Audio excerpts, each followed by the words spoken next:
Hello everyone, कैसे हैं आप सभी। चलिए क्लास स्टार्ट की जाए। और अगर आप चैनल पर पहली बार आए हैं तो चैनल को सब्सक्राइब कर लीजिए।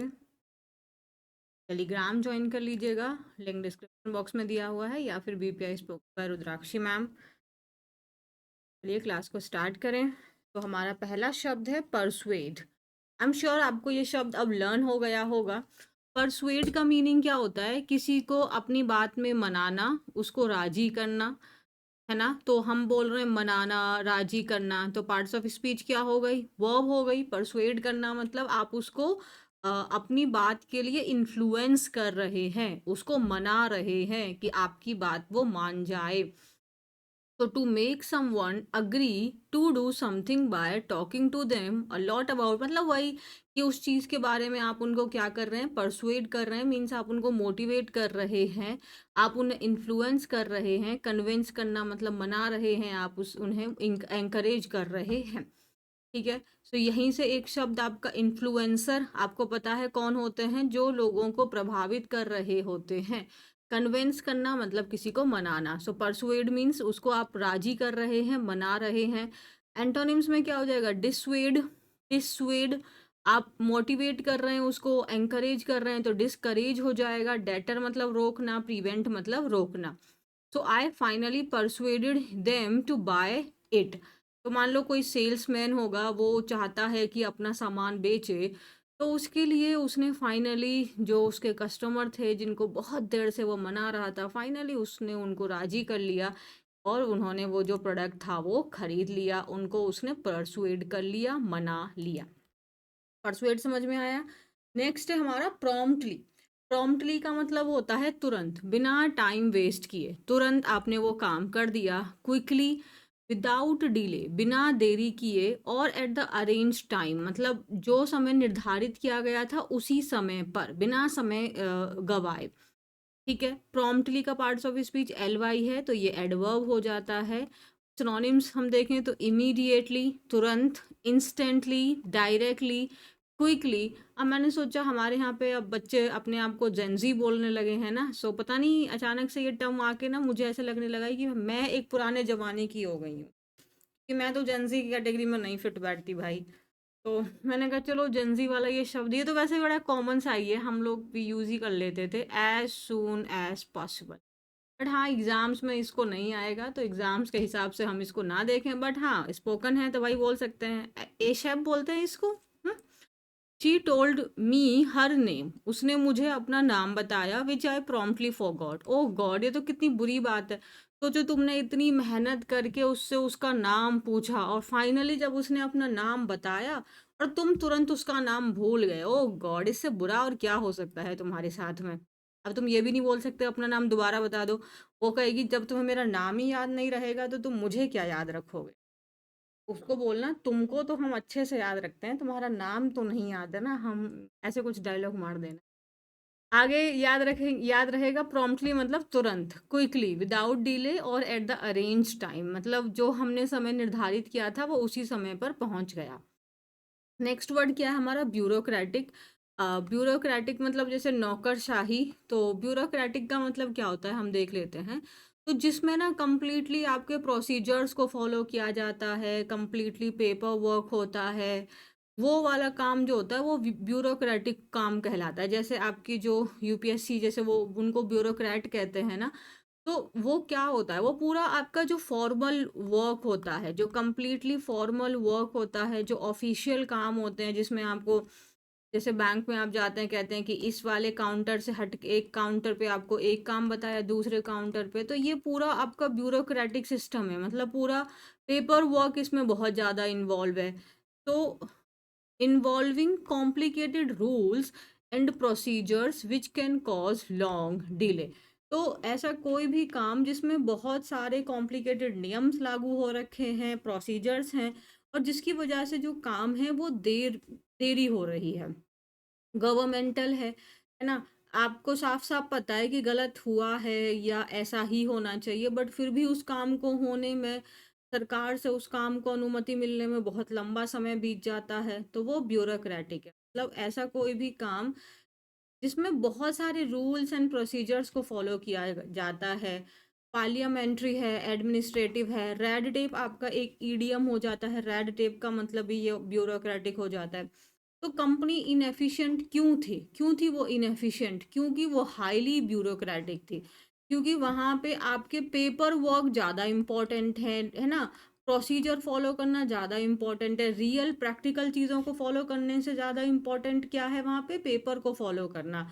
इससे क्या हो गई, चीज़ें इनएफिशिएंट हो जाएंगी, ऑब्वियसली चीज़ें इनएफिशिएंट हो जाएंगी। अगर रूल्स कॉम्प्लिकेटेड होंगे, अगर किसी काम को करने में आपको बहुत ज़्यादा समय लग रहा है, तो वो ऑब्वियसली वो इनएफिशिएंट होगा, वो एफिशिएंट कहाँ से हो जाएगा? ठीक है। नेक्स्ट है हमारा कटिंग एज। कटिंग एज, अब कटिंग एज वर्क हो गया, कटिंग एज टेक्नोलॉजी हो गया। तो कटिंग एज का मतलब होता है एकदम इनोवेटेड है वो चीज़, ग्राउंड ब्रेकिंग मतलब लेटेस्ट है वो चीज़, लेटेस्ट है, मॉडर्न है वो, एकदम न्यू है वो चीज़, इनोवेटिव है, एडवांस वर्क है अपने उस स्पेसिफिक फील्ड में, often involving the latest technologies and pushing the boundaries of what is currently possible. तो जो अभी चल रहा है उसकी बाउंड्रीज को क्रॉस करते हुए एकदम नई टेक्नोलॉजी आ रही है। तो आप देख रहे हैं कि तो ये जो हमारी जो जनरेशन है, यहाँ पे आपको हर हर कुछ टाइम पे एक नई, जैसे अभी चैट जीपीटी है, उसने कितना सारा काम आसान कर दिया है। तो ये भी एक अभी कह सकते हैं एकदम एडवांस्ड और लेटेस्ट टेक्नोलॉजी है, जो कटिंग एज टेक्नोलॉजी है ये। तो ग्राउंड ब्रेकिंग मतलब एकदम लेटेस्ट है वो चीज़, इनोवेटिव है, एडवांस है वो चीज़ अपने उस फील्ड में, और उसमें वही लेटेस्ट टेक्नोलॉजीज का इस्तेमाल हो रहा है, और जो करंटली जो हमारी लिमिट्स हैं उसको क्या कर रहा है, वो पुश कर रहा है। एडवांस्ड है वो चीज़, प्रोग्रेसिव है, अनकन्वेंशनल है, कन्वेंशनल का मतलब होता है ट्रेडिशनल, है ना? मॉडर्न है वो चीज़, लेटेस्ट है। और एंटोनिम्स में ट्रेडिशनल, कन्वेंशनल, कस्टमरी मतलब वही जो प्रथा चलती आ रही है, जो पुराने तरीके हैं।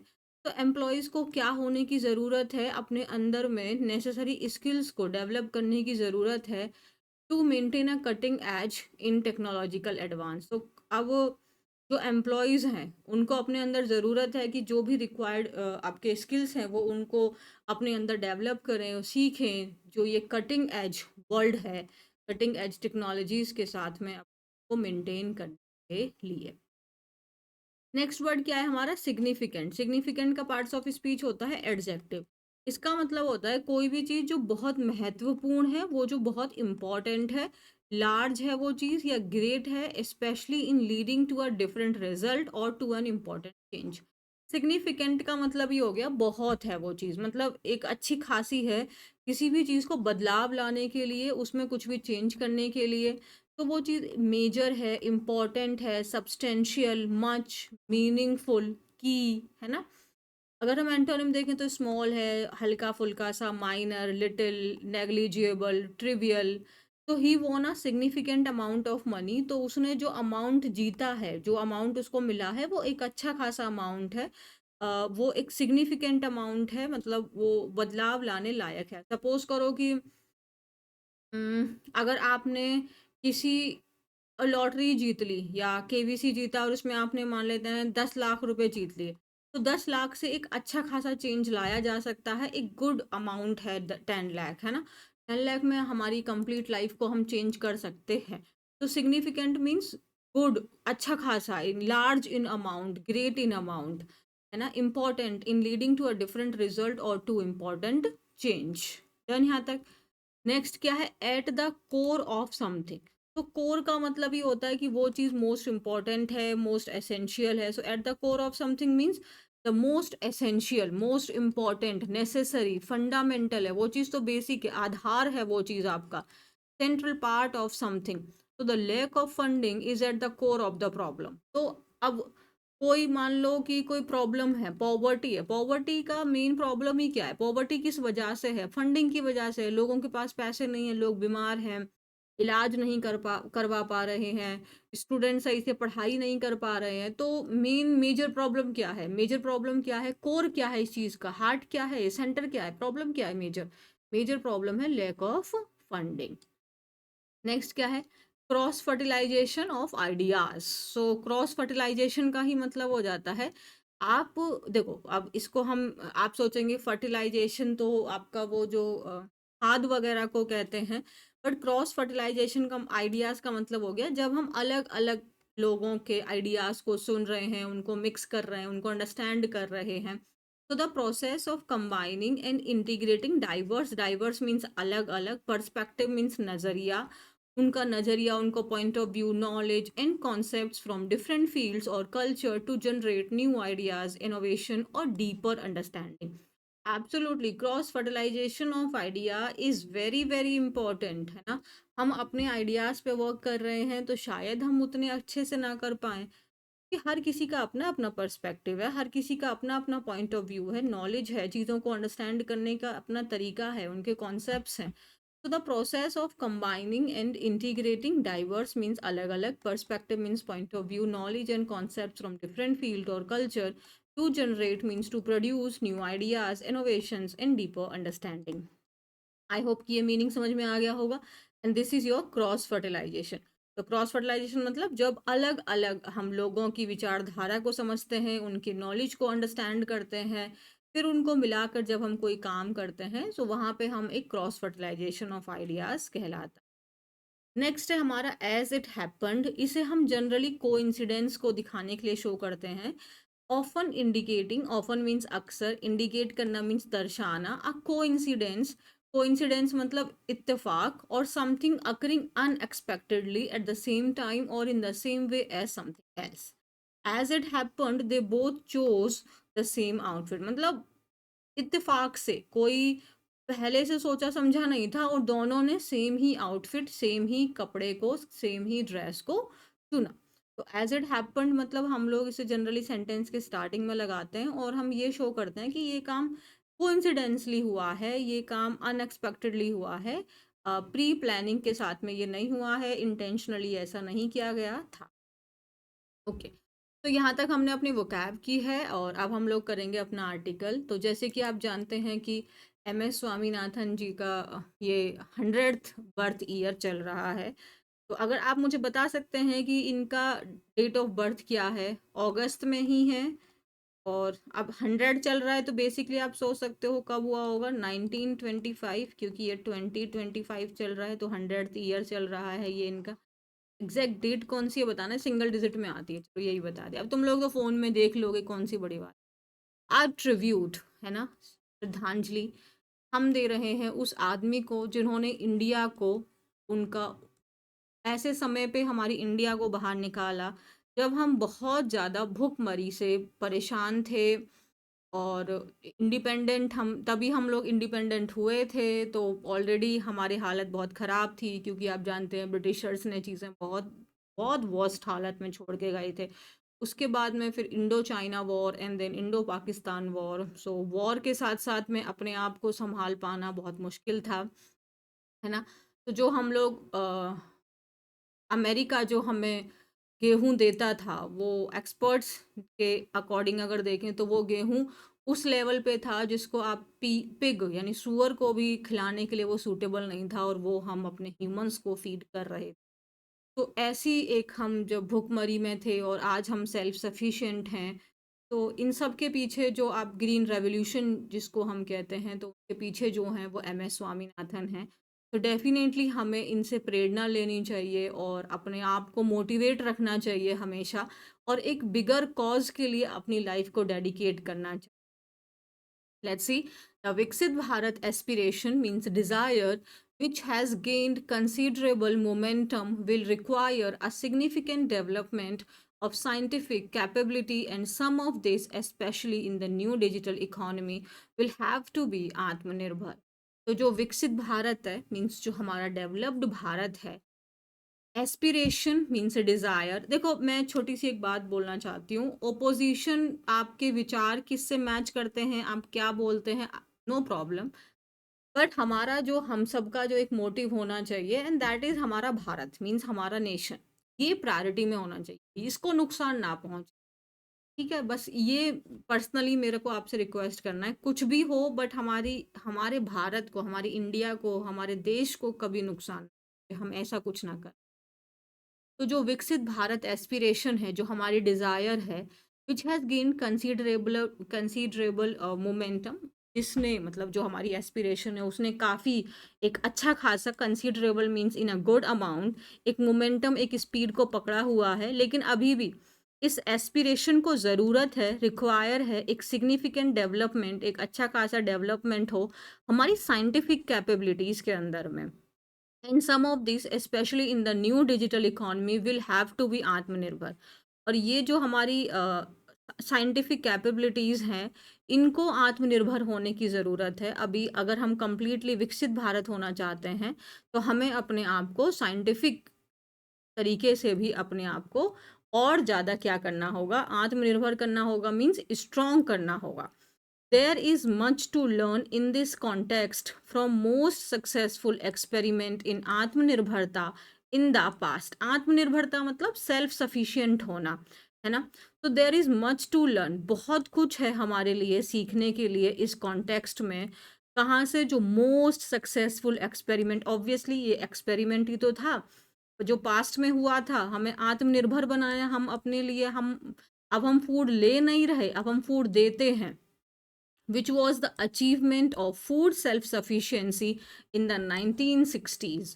तो वो क्या था जिसमें हमने फूड सेल्फ सफिशिएंसी को अचीव किया था 1960s में।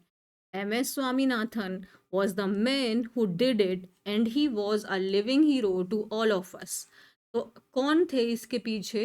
बहुत, देखो हर काम के पीछे एक टीम होती है, ये तो मानना पड़ेगा, बट उस टीम का एक लीडर होता है और वो लीडर ही चीज़ों को डिफरेंस क्रिएट करता है। डेफिनेटली इनकी भी एक अपनी टीम होगी, बट जो उसको लीड कर रहे थे, जिनका ये जो विजन था, वो थे हमारे एम एस स्वामीनाथन। वो व्यक्ति थे जिन्होंने ये करके दिखाया, और वो एक लिविंग हीरो हैं, हम सबके लिए लिविंग हीरो हैं। Not was, he is a living hero to all of अस।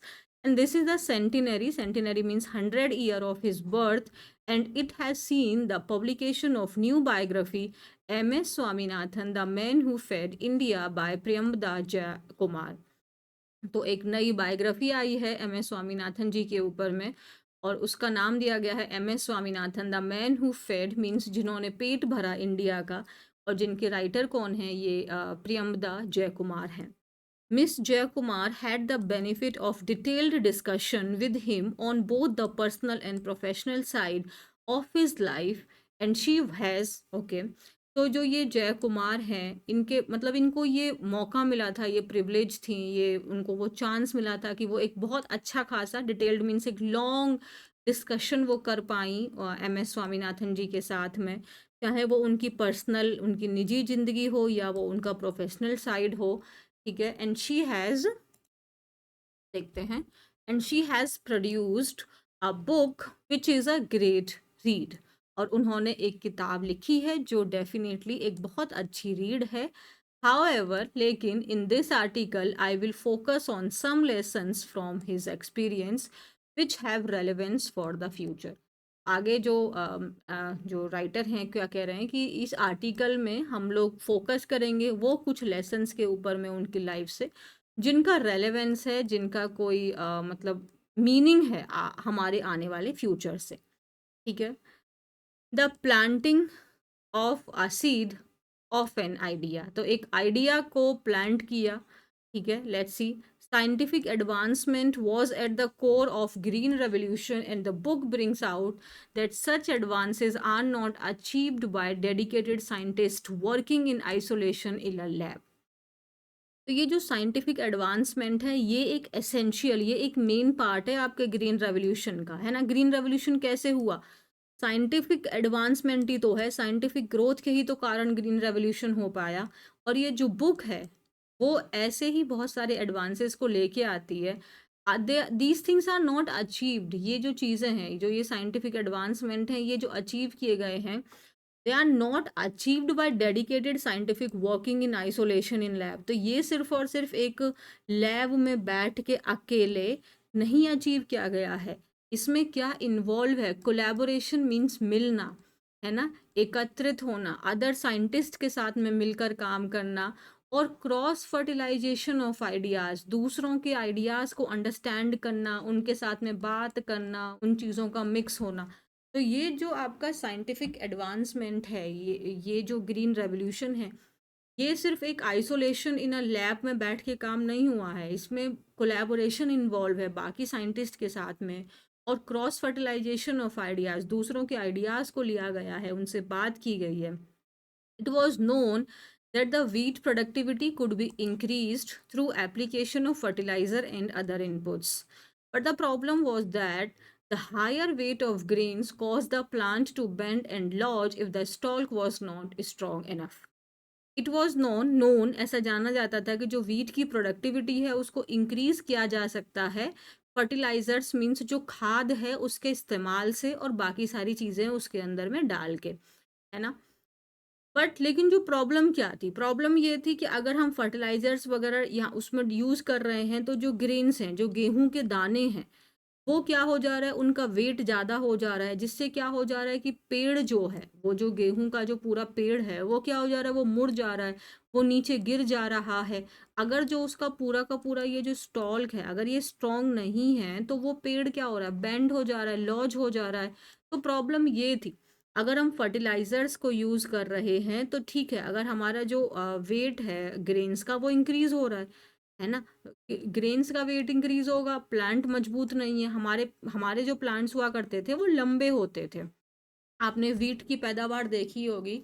तो अगर वो बहुत ज़्यादा लंबा उसकी लेंथ हो जाएगी, अगर उसका स्टेम लंबा होगा तो जो आपका जो जहाँ पे दाना आ रहा है तो जो ये वाला एरिया है वो झुक जाएगा. अगर हवा चली तो ये ज़्यादा, अगर ये स्ट्रांग नहीं है हवा से ये गिर जाएगा. तो ये प्रॉब्लम हमें पहले फेस करनी पड़ रही थी.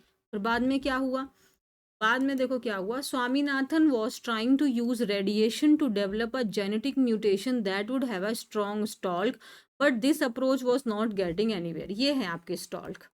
ठीक है, तो स्वामीनाथन जी जो थे वो कोशिश कर रहे थे रेडिएशंस मीन सन रेज का इस्तेमाल करें, एक जेनेटिक म्यूटेशन क्रिएट करें जिससे जो स्टॉल्क है वो मजबूत बन सके, ये चीज़ मजबूत हो जाए ताकि पेड़ गिरे ना, पेड़ मुड़े ना. अगर आप जानते हैं कि जब गेहूं पक जाता है और जब आंधी आ जाती है तो किसान कितने परेशान हो जाते हैं, क्योंकि पेड़ झड़ जाएगा, गिर जाएगा, तो वो उसकी जो ये चीज़ है ये डैमेज हो जाएगा.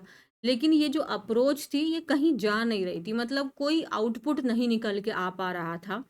1958 में एक जापानीज साइंटिस्ट थे, वो दिल्ली आए, उन्होंने स्वामीनाथन जी को बोला कि अगर जो वीट की वैरायटी है वो ड्वार्फ होगी, मतलब अगर ये स्टॉक लंबा ना हो के ये ड्वार्फ होगा मीन्स बौना होगा, छोटा होगा, तो इस जो डेवलप किया जा रहा है जापान में and which had a shorter stronger stall which could hold the higher weight of grain without bending. तो जापानीज साइंटिस्ट ने विजिट किया था दिल्ली में, उन्होंने स्वामीनाथन जी को क्या बोला कि एक ड्वार्फ व्हीट वैरायटी है जिसको जापान में प्रोड्यूस किया जा रहा है, डेवलप किया जा रहा है, और जिसमें क्या होगा, छोटे और आपके स्ट्रॉन्गर स्टॉल्क होंगे, जो क्या कर सकते हैं, जो हायर व्हीट जो है, जो मतलब हैवी जो व्हीट के ग्रेन्स है उसको होल्ड कर सकता है बिना मुड़े. Swaminathan found that the new variety had been taken to the US where a seed breeder was working on it. Swaminathan जी को पता चला कि जो नई वैरायटी है उसको यूएस ले जाया गया है, जहाँ पे जो सीड ब्रीडर हैं वो उसके ऊपर में काम कर रहे हैं. ब्रीडर मीन्स जो ब्रीडिंग करते हैं, है ना. told Swaminathan that they were developing a winter variety which would not be suitable for India, but normal Borlaug in Mexico was developing a different variety that might work. तो but उन्होंने बोला कि वो जो लोग हैं वो विंटर वैरायटी क्रिएट कर रहे हैं जो इंडिया के क्लाइमेट के हिसाब से सूटेबल नहीं होगी. लेकिन ये एक साइंटिस्ट हैं मैक्सिको के, नॉर्मन बोरलॉग, ये एक अलग वैरायटी का ये मतलब वीट को प्रोड्यूस कर रहे हैं, इसके स्टॉक को प्रोड्यूस कर रहे हैं, तो इससे क्या होगा, ये शायद इंडिया में वर्क कर सकता है. एज इट हैपन, और जैसा हो चुका था कि जो स्वामीनाथन जी हैं वो ऑलरेडी मिल चुके थे बॉर्लोग से earlier at a seminar in the US. So he was able to persuade him to send a small quantity of his Mexican seeds to India. तो वो उनको परसुएड कर पाए, जो मैक्सिकन के जो आपके ये साइंटिस्ट थे नॉर्मन बोरलॉग, जो एम एस स्वामीनाथन है वो उनसे ऑलरेडी मिले थे, तो उनको वो परसुएड कर पाए, मना पाए कि वो थोड़ी सी जो वो वैरायटी है वो इंडिया में भेजें. ठीक है. यहाँ तक क्लियर है? ओके।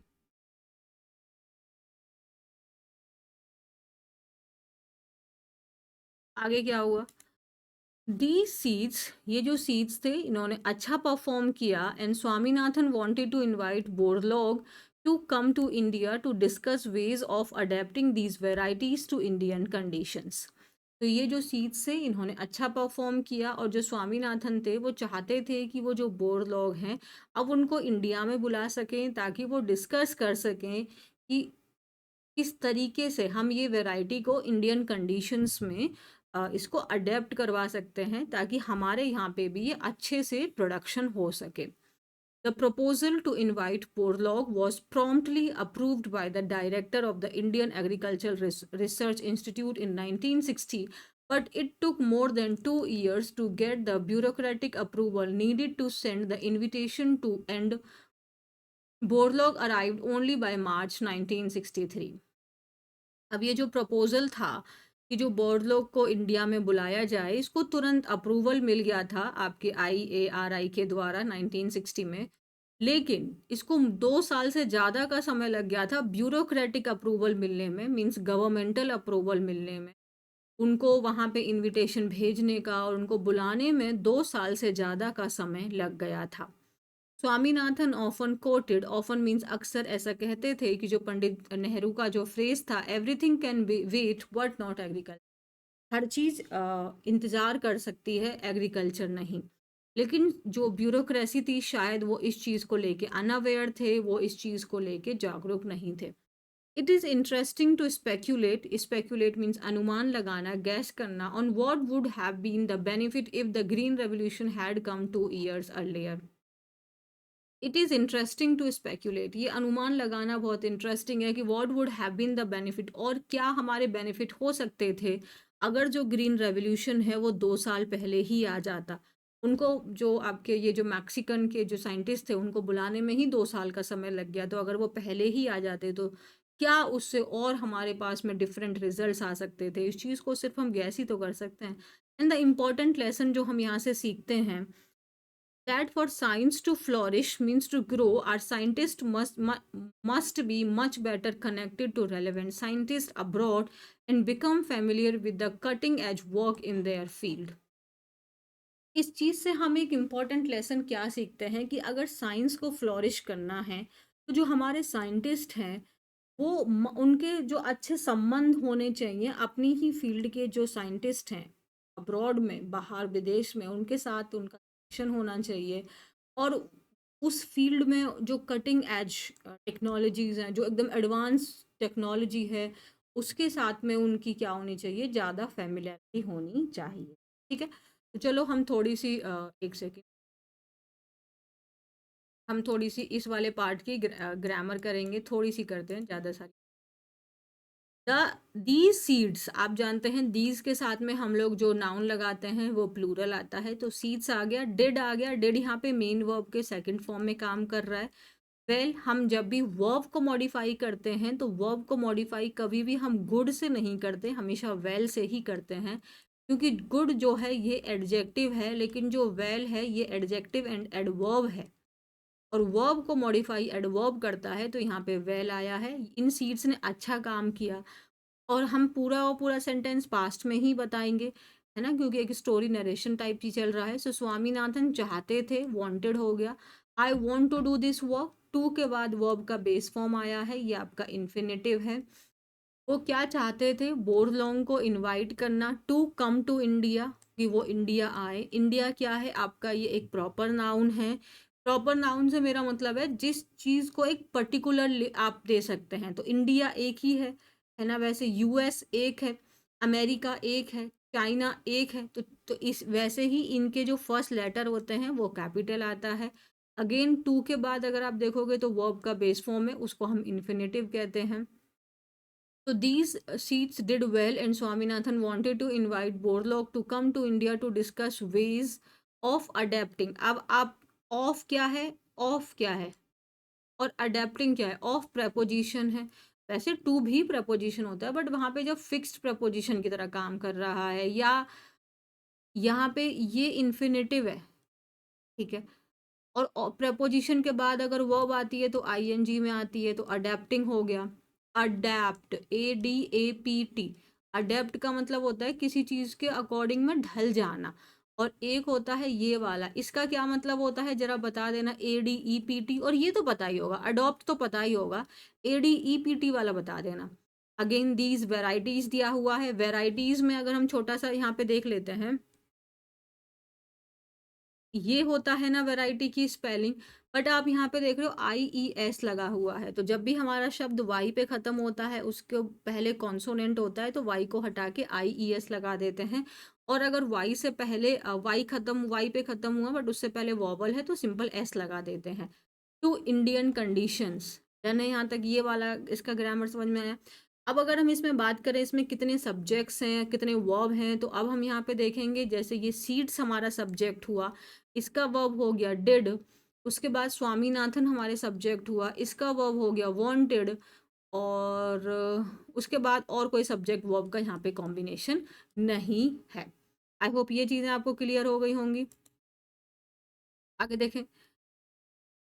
दिस मीन्स, इसका मतलब क्या हुआ, they should travel more freely to attend conferences abroad and build personal contacts, all of which means bureaucratic control must be drastically reduced. अभी जस्ट इससे पहले हमने क्या पढ़ा था कि हमने इससे ये लेसन सीखा है, जो साइंटिस्ट हैं उनका, जो अब्रॉड में साइंटिस्ट हैं उनके साथ उनके अच्छे रिलेशंस होने चाहिए, वहाँ पे उनको उनकी जानकारी होनी चाहिए कि वो लोग क्या डेवलप कर रहे हैं, तभी तो हम लोग भी अपना आगे डेवलप कर सकते हैं। तो ये हमने सीखा। तो इसका मतलब क्या हुआ कि उनको फ्रीली अब्रॉड के लिए जो कॉन्फ्रेंसेस हो रहे हैं वहाँ जाने की उनको अनुमति होनी चाहिए, ताकि वो एक पर्सनल कॉन्टेक्ट्स वहाँ पे बिल्ड कर सके। और जिसका मतलब ये भी हुआ कि जो ब्यूरोक्रेटिक कंट्रोल है वो भी बहुत ज़्यादा क्या होना चाहिए, रिड्यूस्ड होना चाहिए। अब अगला स्टेप क्या था, चलो ठीक है जी, 1963 में जो 1963 में जो बोरलोंग थे वो आ चुके थे। अब नेक्स्ट स्टेप क्या था, was to subject the seeds to trial. Subject the seeds मतलब नेक्स्ट एम था, जो सीड्स है उनको रियल में अब ट्रायल पे लाया जा सके, मीन्स उनको ट्राई किया जा सके फील्ड में of actual farmers. Swaminathan could not get the ministry to fund the effort. अब स्वामीनाथन को मिनिस्ट्री से वो फंड ही नहीं मिल पाया, है ना, फंड मतलब वो पैसा नहीं मिल पाया, क्योंकि फार्मर्स हैं तो फार्मर्स को वो वैरायटी की सीड्स भी तो देनी पड़ेगी ना, तभी तो वो उसको लगाएंगे। और फार्मर्स भी ये रिस्क लेने के लिए तैयार नहीं थे, इसलिए स्वामीनाथन जी ने अपने घर के आगे ही लगा के उनको दिखाया था, देखिए ये आपका बहुत ज़्यादा ग्रो हो रहा है अभी कंपैरेटिवली जो हमारे पास में है। फॉर्चुनेटली उस समय पे जो लाल बहादुर शास्त्री जी हैं वो प्राइम मिनिस्टर बन चुके थे 1964 में, और वो जो है वो सबसे ज़्यादा प्रायोरिटी देना चाहते थे एग्रीकल्चर को।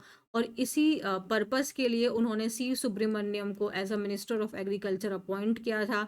और आप जानते हैं कि जय जवान जय किसान का जो नारा है, ये जो स्लोगन है, ये भी हमारे लाल बहादुर शास्त्री जी ने ही दिया था। उस समय पे इंडो पाकिस्तान वॉर भी चल रही थी। और तो आप जानते हैं कि दो दुविधा थी कि क्या करें, क्योंकि हम बहुत एग्रीकल्चर में हमारे पास फूड नहीं था, हमारे पास में भुखमरी थी। तो लेकिन शास्त्री जी ने मतलब युद्ध को प्रायोरिटी दी, वहाँ पे लड़े। और फिर जो अमेरिकन के जो टैंक्स वगैरह थे उनको डिस्ट्रॉय कर दिया, इस बात से अमेरिका रुष्ट हो गया। तो उसने कहा कि हम आपको अनाज नहीं देंगे। ये सब प्रॉब्लम्स थी उसी समय पे। आपको याद होगा कि लाल बहादुर शास्त्री जी ने बोला था हमारे लोगों को कि आप अपने पेट पे पट्टी बांध लो, एक दिन का फास्ट आप कर लो, लेकिन हम अपने देश को किसी के आगे झुकने नहीं देंगे। तो हम सब लोग ना एक ऐसे वहाँ से निकल के आज हम इस इंडिया के अंदर आए हैं। तो हमें याद रखना है वो सब चीज़ों को, हमें याद रखना है कि हम बहुत प्रॉब्लम्स थी। आज हम अपने आप को देखें तो हम सच में प्रिविलेज हैं कि हम एक्चुअली में हम इस टेक्नोलॉजी की दुनिया में हम बैठे हैं। इंडिया वाकई में एक बहुत आगे स्टेप में आ चुका है। And this made a critical difference. Subramaniam called about 20 agricultural scientist for a meeting to hear their views on how to increase food production. अब इसके लिए उन्होंने जो सी सुब्रमण्यम है उन्होंने 20 एग्रीकल्चर साइंटिस्ट को बुलाया, ताकि वो सुन सकें उनके व्यूज़ क्या हैं कि किस तरीके से हम फूड प्रोडक्शन को बढ़ा सकते हैं। और जब स्वामीनाथन जी से पूछा गया, उनको बोला गया कि आप बोलिए, तो उन्होंने क्लियरली मिनिस्टर्स को ये बात बोल दी थी कि उन्होंने आइडेंटिफ़ाई कर लिया है एक न्यू सीड, जिससे इस प्रॉब्लम को रिज़ॉल्व किया जा सकता है। लेकिन जो मिनिस्ट्री थी, वो फंड नहीं दे रही थी इस नेसेसरी ट्रायल्स के लिए। सुब्रमण्यम प्रॉम्प्टली, उन्होंने एकदम तुरंत, उन्होंने for the file promptly called for the file and ensure that the funds were approve. थोड़ा यहाँ पे वो मिस हो रहा ना कि वो अनअवेल थी, बट उनको तुरंत बुलाया गया, उनको called for the file and ensure, उनको ये चीज़ सुनिश्चित की गई कि उनके जो फंड्स हैं वो अप्रूव्ड हो गए हैं, क्योंकि जो लाल बहादुर शास्त्री जी थे, उनके लिए फार्मर्स एंड सोल्जर्स, ये दो बहुत इंपॉर्टेंट, और ये आज भी बहुत इंपॉर्टेंट पिलर है हमारे लिए। इट इज़ पिटी, ये सैड की बात है या दुःख की बात है। पिटी का मतलब होता है किसी पे दया खाना। That we have no record of what the other scientist said in the meeting, in particular whether the more senior scientist had a Swaminathan was only 39 and had a different point. तो ये मतलब सैड है कि हमारे पास में कोई record नहीं है कि जो बाकी साइंटिस्ट हैं उन्होंने उस मीटिंग में क्या कहा था। और जो स्वामीनाथन थे वो उस समय पे सिर्फ 39 ईयर के थे, बट फिर भी उनके जो पॉइंट ऑफ व्यू थे वो बाकी और भी जो सीनियर साइंटिस्ट थे उनके साथ में मैच नहीं खाते थे। एज आपकी नॉलेज एंड विजडम को, अब इसके विजन को मैच नहीं कर सकती है ना, तो आपने एज के साथ में नहीं कह सकते कि ये बंदा 9 साल का है, आप 40 साल के हैं तो आप ही समझदार है, ये 9 साल वाला समझदार। नो नो नो नो, 40 साल वाला 40 साल का हुआ, एज बढ़ी है उसकी, बुद्धि नहीं बढ़ी है, तो बुद्धि का और एज का कोई संबंध नहीं है। तो the politician needs to listen to the scientist. तो इससे दूसरी लर्निंग यही है कि पॉलिटिशियंस को जरूरत है कि वो साइंटिस्ट की बात को सुने, ये तो बहुत जरूरी है। this produce the second important lesson, this gives the second important lesson. In dealing with complex technical issues, the political leadership must hear the scientists and technical people involved directly instead of relying on the generalist bureaucracy to convey their views. In dealing with complex technical issues, तो जो complex technical issues हैं, जो political leadership है, उनको ज़रूरत है कि वो जो साइंटिस्ट एंड टेक्निकल पीपल हैं जो डायरेक्टली उस चीज़ में इन्वॉल्व हैं उनकी सुने, इंस्टेड ऑफ मीन्स के बजाय, किस चीज़ पे रिलाई मीन्स डिपेंड होने की बजाय, एक जर्नलिस्ट ब्यूरोक्रेसी पे डिपेंड होने की बजाय, वो जो साइंटिस्ट हैं, वो जो टेक्निकल पीपल हैं जो उसमें डायरेक्टली इन्वॉल्व हैं उसकी सुने। Swaminathan greatly admired Pandit Nehru's commitment to science, but the book brings out that he soon realized that this had fewer takers even in his own government, ministries and the bureaucracy. जो स्वामीनाथन हैं वो greatly इस चीज़ को admire करते हैं, प्रशंसा करते हैं जो पंडित नेहरू जी का कमिटमेंट था साइंस के प्रति। लेकिन ये जो बुक है वो ये भी लेकर आती है कि बहुत कम ही उसमें से उनके जो खुद के गवर्नमेंट में मिनिस्टर्स एंड ब्यूरोक्रेसी है जिन्होंने इस चीज़ को सपोर्ट किया था। पेज 48 पे जो ऑथर हैं वो इस चीज़ को क्लियरली, ब्लंटली, मतलब एकदम क्लियरली वो इस चीज़ को हाईलाइट करती हैं। जो मोस्ट मिनिस्टर्स हैं, जो ज़्यादातर मिनिस्टर्स हैं, बेयरली, मुश्किल से ही उन्होंने सपोर्ट किया था, समझा था या बिलीव किया था in research and development. And this was also true of, एक सेकेंड,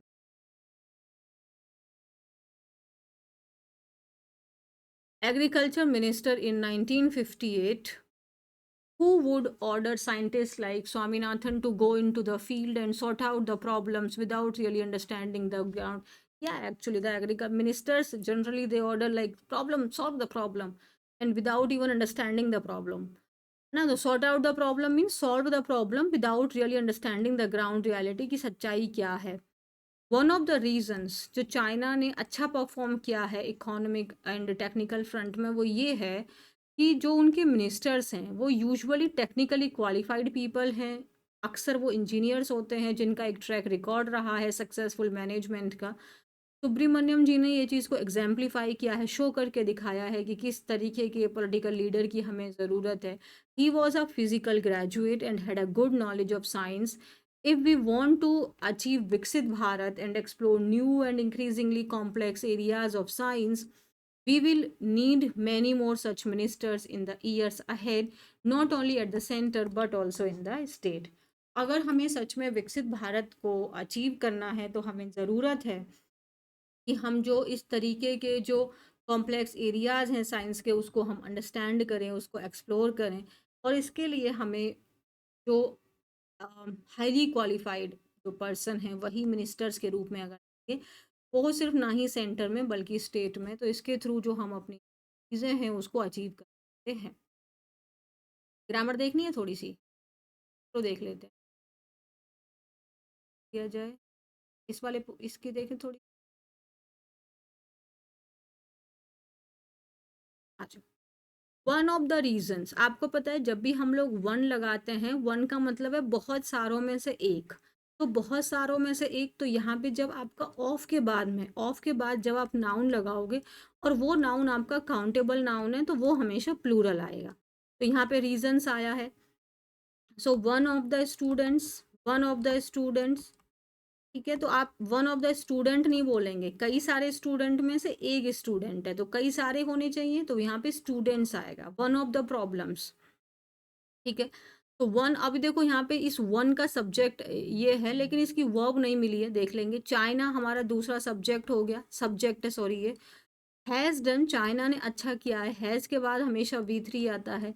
हैज़, हैव, हैड जब भी हेल्पिंग वर्ब की तरह काम करते हैं, तो इनके साथ में हमेशा वर्ब का थर्ड फॉर्म आता है। अगेन मैंने बोला डन को मॉडिफाई कर रहा है, वेल आया है, वेल एडवर्ब है इसलिए आया है। On the economic and technical front, on preposition है, इकोनॉमिकल एंड टेक्निकल फ्रंट ये आपका इस प्रेपोजिशन का ऑब्जेक्ट हो गया है। इज, अब ये इज वर्ब किसके लिए आया है, ये इज वर्ब आया है इस वन के लिए। अब यार देखो, वन ऑफ द स्टूडेंट्स, कई सारे स्टूडेंट्स में से एक स्टूडेंट, तो वर्ब कैसी आएगी, वर्ब आएगी सिंगुलर। आज समझ में आ रही है? इस स्टूडेंट्स को देख के आप प्लूरल वर्ब मत लगा देना, वर्ब सब्जेक्ट यहाँ पे वन है, तो वर्ब कैसी आएगी, सिंगुलर। तो one of the reasons is that, one of the reasons is that ministers, अब यहाँ पे अगेन हमारा क्या हो गया, ये मिनिस्टर सब्जेक्ट हो गया, तो आर हो गया। आर यूजुअली, मिनिस्टर्स कैसे हैं, टेक्निकली क्वालिफाइड पीपल हैं, ठीक है। Often engineers with a track record of successful management. आगे सुब्रमण्यम, ये हमारा अगेन अब यहाँ से एक नया सेंटेंस शुरू होता है। सुब्रमण्यम सब्जेक्ट है, एग्जाम्प्लीफाइड वर्ब का सेकंड फॉर्म है। That type of political leader, he के साथ वॉज यहाँ पे मेन वर्ब आया है। आप जानते हैं जब भी हम स्टेट बता रहे होते हैं, कोई एक्शन नहीं बता रहे, तो वहाँ पे हम लोग जो बी के फॉर्म्स हैं उनको मेन वर्ब की तरह यूज करते हैं। जैसे one of the reasons is that, यहाँ पे इज मेन वर्ब है, मिनिस्टर्स आर, यहाँ आर मेन वर्ब है। He was a physics graduate, यहाँ पे ये मेन वर्ब है। He had a, and he, अच्छा पता है एक चीज, एक सेकंड रुकते हैं। He was a physics graduate, ये हो गया। और फिर आप सोचोगे मैम ये हैड किसके लिए आया है, ये जो हैड है ये भी ही के लिए आया है, तो ही आपका कॉमन हो गया है। He was a physics graduate and he had a good knowledge. अब हम बार बार यहाँ पे ही रिपीट करने की बजाय, जैसे मैंने बोला कि मैथ्स में हम लोग क्वाड्रेटिक इक्वेशन सॉल्व करते थे, मान लेते हैं 4x² प्लस 20x है, और प्लस मान लेते हैं यहाँ पे 28 है ना, बेसिक सा ले लिया मैंने। 4 को कॉमन ले सकता हूँ, x तो कॉमन नहीं ले सकते क्योंकि 28 आ गया, तो ये x² हो जाएगा, ये 5x हो जाएगा, और कितना हो जाएगा, 4 7 28, तो ये कॉमन आ गया। 4 यहाँ पे इन सब के लिए कॉमन है, वैसे यहाँ पे ही सब के लिए कॉमन है। तो he was a physics graduate and had a good knowledge of science, यहाँ पे हैड भी आपका मेन वर्ब की तरह काम कर रहा है। ये हैज, हैव, हैड हेल्पिंग नहीं है, यहाँ पे ये हैड मेन वर्ब की तरह काम कर रहा है। इफ वी वॉन्ट, अगर हम चाहते हैं, क्या चाहते हैं, अचीव करना, विकसित भारत, और एक्सप्लोर करना। अब ये आपको पता है यहाँ पे ये टू कॉमन है, to achieve and to explore new and increasingly complex areas, हमें जरूरत है। विल के बाद हमेशा क्या आता है, वर्ब का बेस फॉर्म आता है, तो नीड आ गया। नीड मेन वर्ब की तरह काम कर रहा है यहाँ पे। नीड आपका नीड आपका क्या हो सकता है, हेल्पिंग वर्ब भी हो सकता है, मेन वर्ब भी हो सकता है, बट हमेशा यहाँ पे विल जो है मॉडल वर्ब है, तो ये मेन वर्ब हो गया। और मॉडल वर्ब्स के बाद अगर कोई भी वर्ब आता है तो वो बेस फॉर्म में आता है। Many more such ministers in the years ahead, not only in the centre but also in the state. अब आप देखो यहाँ पे नॉट ओनली, नॉट ओनली का जो पेयर बनता है वो बट ऑल्सो से बनता है, ना ही सिर्फ ये बल्कि ये भी। ये आप देखो, ये एक प्रपोजिशनल फ्रेज हो गया, और at the centre and in the state, तो ये भी हमारा हो गया। तो नॉट ओनली का पेयर हमारा बट ऑल्सो से बनता है, और इसका मतलब होता है ना ही सिर्फ ये बल्कि ये भी, ठीक है। तो इतना हमने किया और भी है, इतना ही है। तो आई होप ये क्लास आपको समझ में आई होगी। आप मुझे बताइएगा ज़रूर आपको कैसी लगी। और हमेशा हम सबका एम एक ही होना चाहिए, हमारा नेशन उस वो ही हमारी प्रायोरिटी लिस्ट में आना चाहिए हमेशा। तो चलिए चैनल को subscribe, video like and share करे बिना बिल्कुल ना जाएं। और ये प्लेज लीजिए कि आप कुछ भी करेंगे बट नेशन को आगे ही बढ़ाएंगे। ठीक है, थैंक यू वेरी मच। अपना ध्यान रखिए, टेक केयर ऑफ़ योर